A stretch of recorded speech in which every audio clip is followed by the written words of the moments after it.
Ang trending na tanong ngayon, bakit ba laging usap-usapan?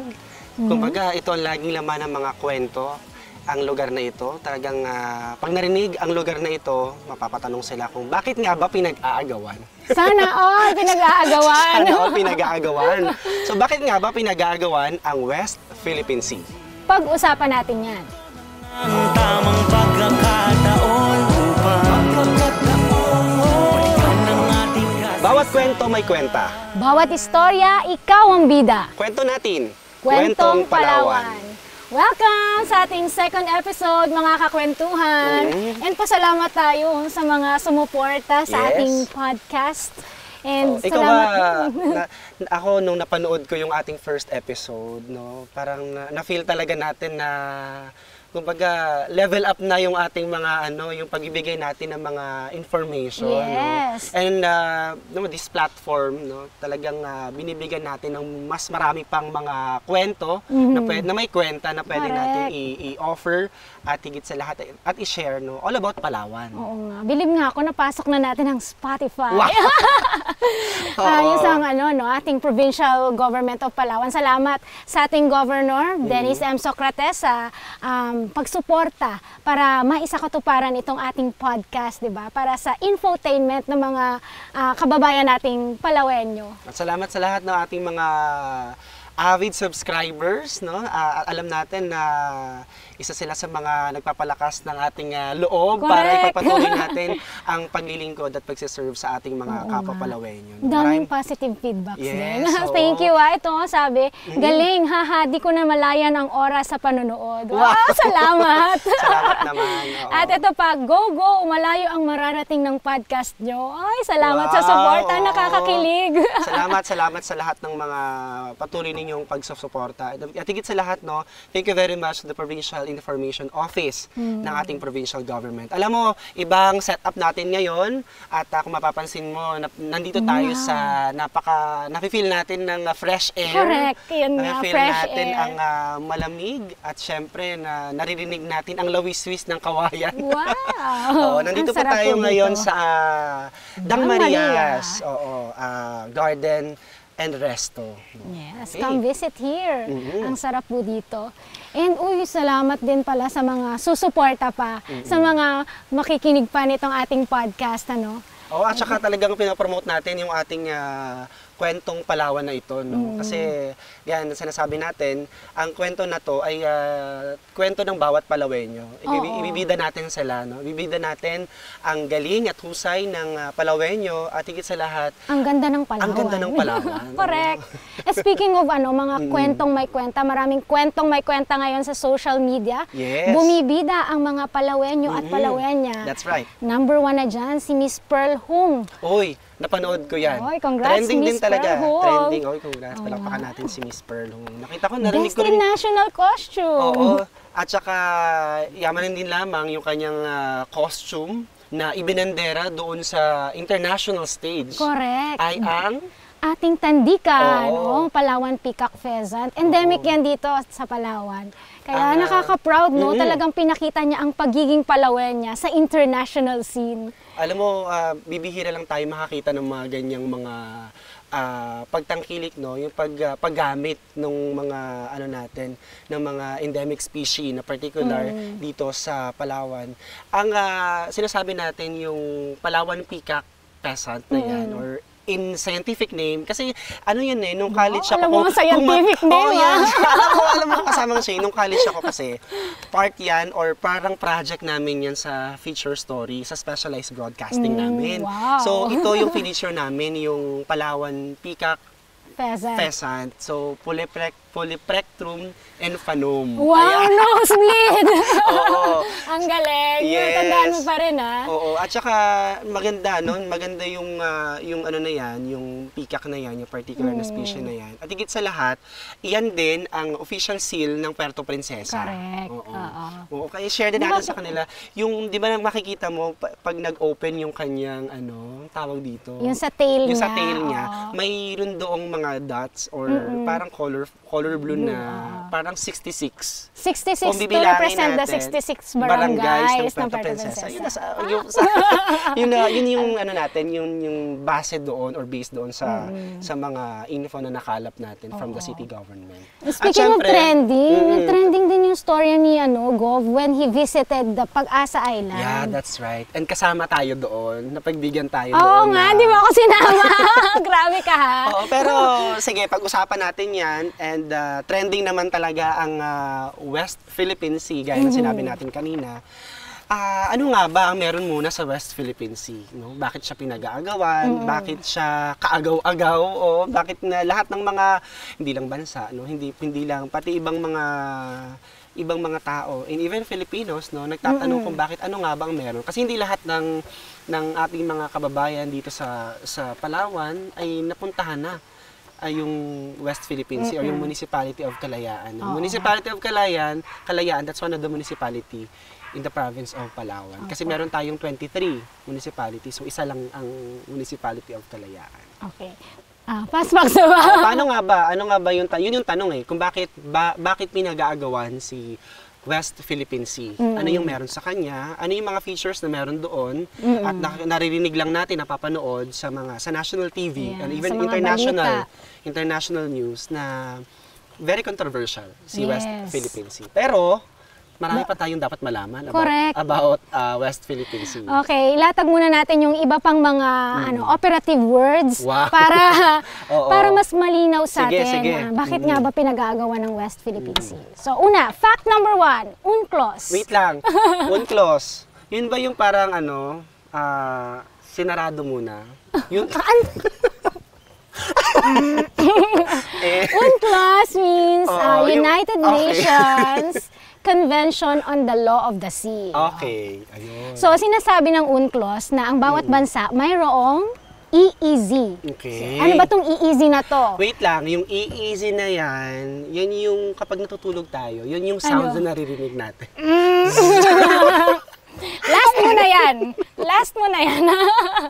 So, EEZ means Exclusive Economic Zone. Iba So, ano ba tong Exclusive Economic Zone? Bali, ito ang bahagi ng karagatan kung saan may exclusive rights yung isang bansa na mangisda, mag-explore and mag-exploit ng mga yamang dagat o yung mga resources. For example, Palawenyo, pwede tayong mangisda or pwede nating i-maximize yung lugar ng West Philippine Sea.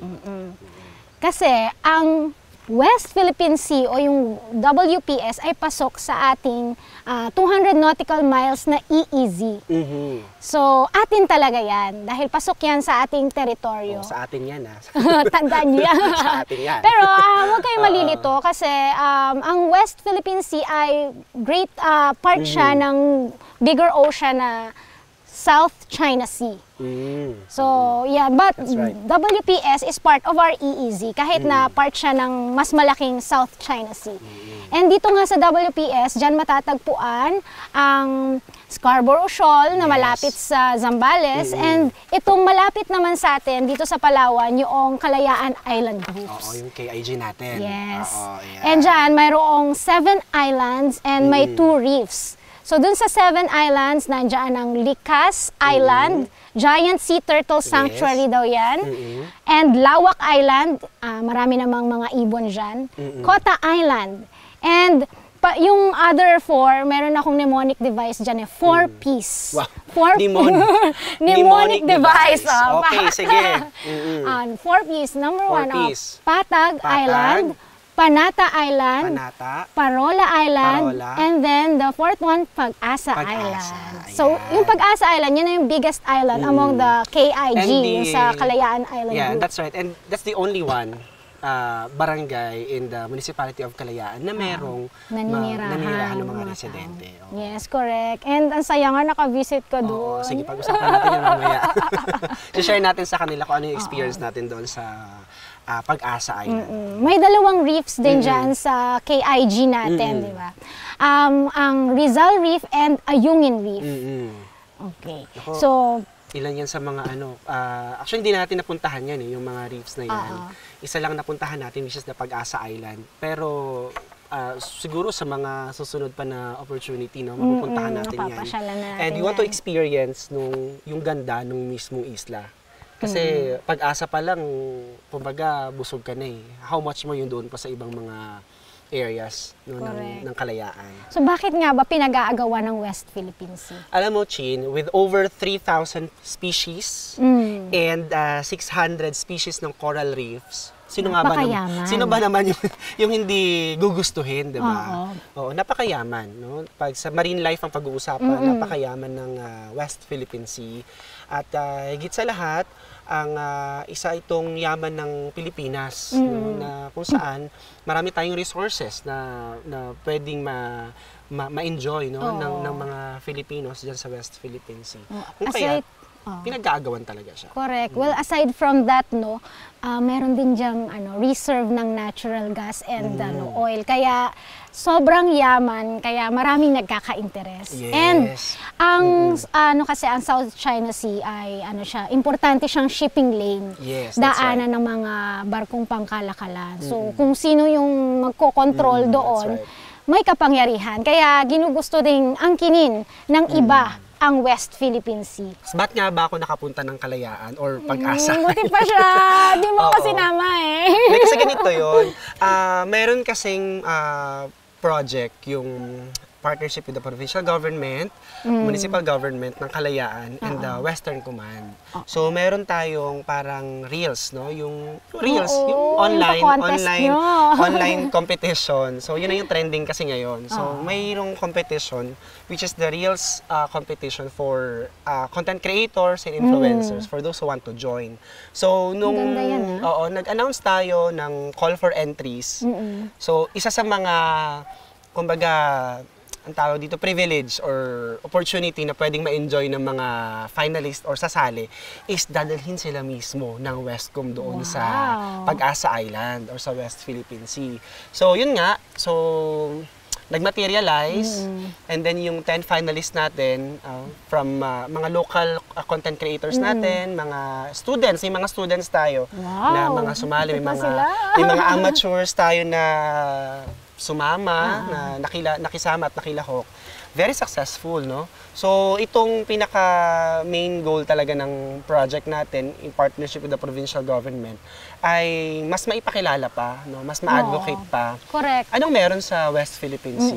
Anong It will kwento? create awareness. Yes, Ang anong ganda. kwento ng West Philippine Sea? So, yun yung gusto natin pang mas ma-share through this platform para ano pa yung pwede nating maibahagi sa ating mga kababayan, ano yung meron sa West Philippine Sea. So with that, thank you very much sa Western Command kasi Yes, thank binyahe you po. tayo ng C215, yung Philippine Air Wow. Force.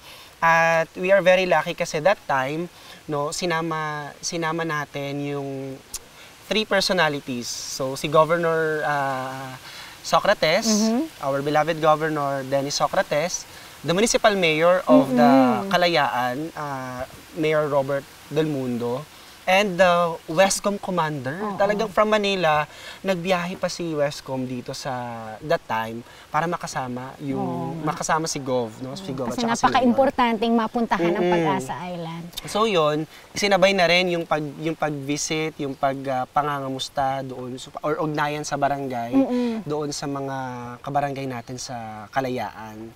So successful yung naging biyahe. That was last week, January 14. So nakita natin kung gaano naging nakitang-kita sa mata ng ating mga residente doon na kapag every time na binibisita sila ng ating mga local officials, nakikita nila yung pag-asa talaga. No, kasi diba syempre ang layo. Napakalayo nila. Napakalayo nila, no? Doon, nung pagpunta namin, may mga dala kaming mga something, no, para sa mga bata, may mga regalo, simpleng regalo. At nag-enjoy yung mga content creators natin. Nag-enjoy sila na ipakilala. Medyo short lang sa time kasi nagmalis kami ng morning ng mga around 10. And then, nag-lunch lang doon. Tapos bumalik na rin ng mga around 2 p.m. So ilang oras yung biyahe nyo from Puerto Princesa to Pag-asa? Pag-asa, around 2. So, approximately 2 hours siya. So, successful naman kasi ang ganda ng weather. Talagang nga. God permitted the weather that time. Oo nga. Tsaka napaka-enriching na experience yan, lalo na sa mga local vloggers natin, content creators, di ba? Oo. Alam mo, Chin, nung pumunta kami doon, kasi first time ko din kasi na makapunta talaga. And that was one of my dream na mapuntahan yung Pag-asa Island.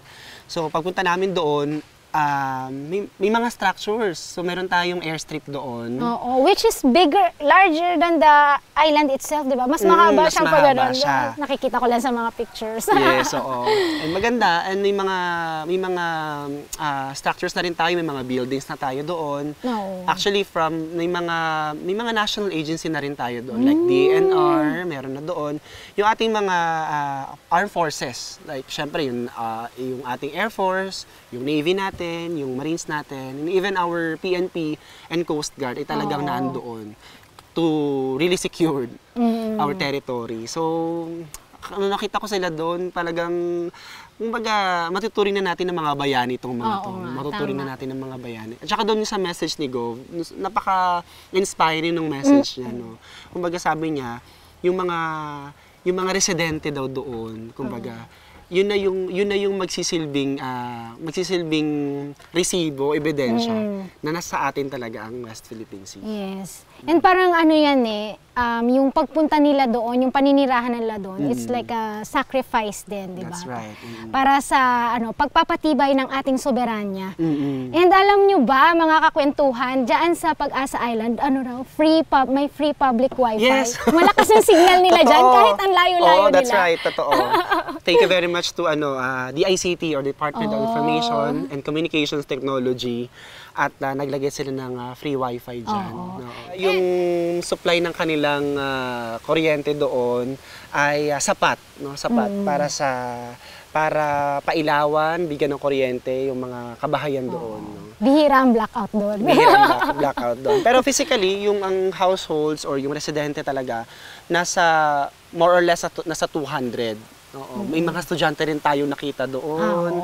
Nakita natin kung, alam mo yun, pag abot natin ng simpleng regalo sa kanila, nakita talaga natin na they are all excited, masayang-masaya sila, happy ang mga residente doon na every time na may bumibisita sa kanila. Kasi imagine mo, napakalayo.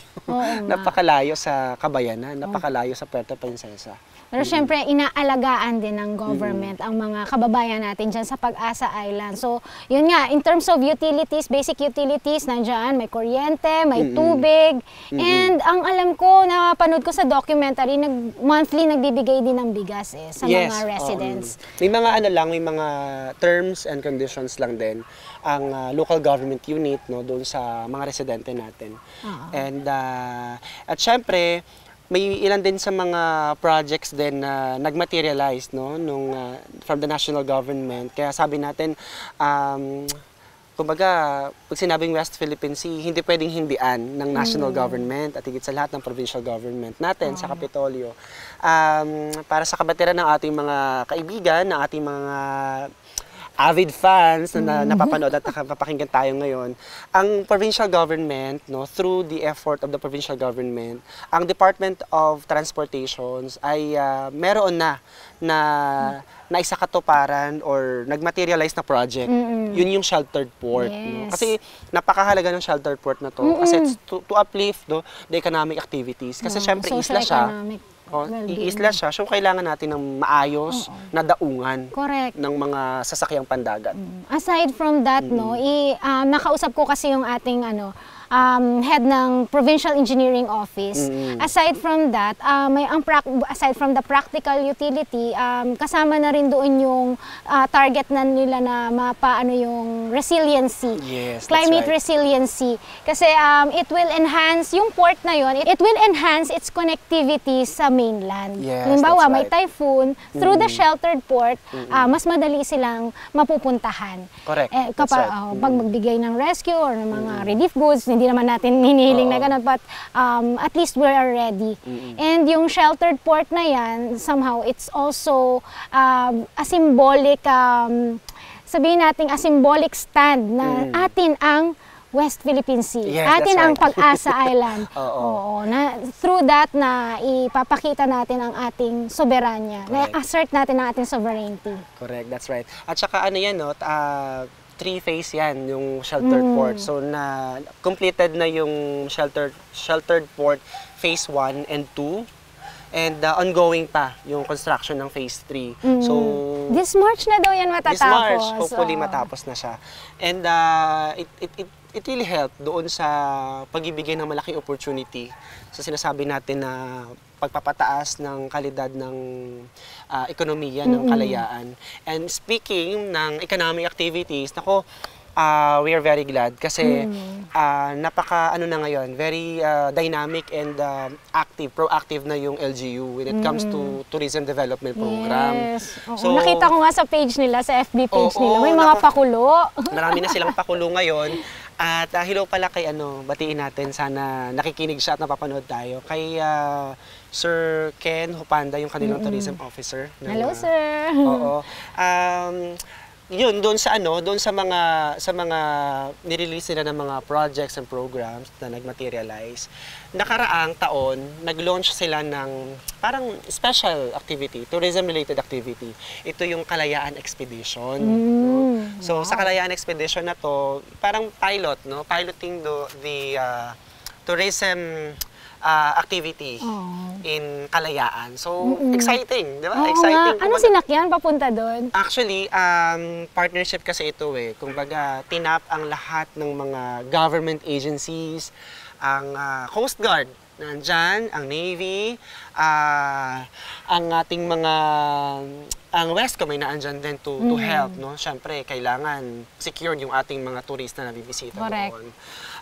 Magandang pagkakataon kasi na-experience talaga, no? Na-experience face-to-face yung ng ating mga invited na mga influencers, media, and mga, kumbaga, yung even divers, no? Nandyan din. Binigyan sila ng chance na makita mismo yung kalayaan. No? And yun nga lang, syempre marami pang plans, marami pang kailangang i-develop when it comes to tourism development plan ng LGU through the help ng National and Department of Tourism. May mga ilalatag pa ng mga plano. Oo nga. Alam mo, isa sa mga narinig kong news, i-develop pa, i-improve pa yung airstrip sa Pag-asa Island. That's right. So, naniniwala ako sa kasabihan na we should put our money where our mouth is. So, talagang masaya naman ako na ang ating national government ay naglalaan ng pondo para sa ating Pag-asa Island. Oh, dahil nga ang pag-asa, bawat pag-asa, sa isla ng Pag-asa ay may pag-asa. Maraming salamat sa national government natin na hindi nagsasawa at hindi napapagod na iprioridad, to give priority doon sa West Philippine Sea natin, sa Municipality of Kalayaan. And we hope na sana yung ating mga kababayan, mga kaibigan natin, and even friends, and even families, and you, sana ma-experience ang ganda at syempre ang hindi matatawarang paraiso ng kalayaan ng West Philippine Sea. Bagamat napakalayo, kayang-kaya nating puntahan yan kapag may pagkakataon, di ba? Gusto nating puntahan yan kapag may pagkakataon. More than 24 hours pala yung biyahe niyan kapag sakay ka nung ML Queen Seagull. Yun yung lansya nila yung sa Kalayaan LGU. So, kaya ko kaya yung ganun, baka masisik ako. Doon na lang ako sa Could you imagine, parang 2 days, no? Almost 2 days. Almost 2 days yung biyahe para doon. Ano ba kaya? Pero worth it naman. Once na makatuntong ka sa Kalayaan, talagang masasabi mo na sa atin ito, no? Bahagi siya ng teritoryo ng Pilipinas at ng Palawan. Correct. And syempre, yung mga development plans dyan ng ating government, ng magkatuwang national government and ating provincial government, no? Napaka-importante niyan in asserting our sovereignty. Yes, that's right. Gusto ko laging ganito, nagkakwentuhan tayo, na nabibigyan natin ng chance, at higit sa lahat, marami tayong pwedeng i-share sa ating mga kakwentuhan sa Spotify. Pero sana patuloy niyo po kaming sundan sa aming mga official na mga social media platforms, ang Provincial Information Office, ang PIO Palawan sa ating FB page, at ang ating Kwentong Palawan on Spotify. Yes, nasa YouTube din yan. Wow. Level up. Okay, so anong hashtag natin bago tayo tuluyang magpaalam sa ating mga viewers and listeners? Ano bang hashtag natin? Ikaw muna. Ayan na naman ako tayo nauna nakaraan. Sa akin yung WPS, atin ito. Kasi atin talaga ang West Philippine Sea. Wow, grabe. Medyo malalim yun. Medyo may hugot yun. So talagang atin yun. Walang pwedeng umagaw at umangkin yun. So may hashtag for today, siguro Kalayaan at Palawan. O yun, diba? Kalayaan Ang at ganda. Palawan. Ang creative Ang kalayaan ng ay mga para ano sa mo. Palawan. Correct. Okay, so maraming salamat sa patuloy na pagtangkilik sa ating mga kwentuhan at higit sa lahat mga impormasyon na i-share natin sa ating mga avid viewers and listeners. Sa mga susu- kakwentuhan. Sa susunod pa nating mga episodes, abangan ang iba pang mga napakahalaga at mga trending na topics sa ating Kwentong Palawan. Dahil bawat kwento may kwenta. Bawat istorya, ikaw ang bida. Kwento natin. Kwentong Palawan. Ang tamang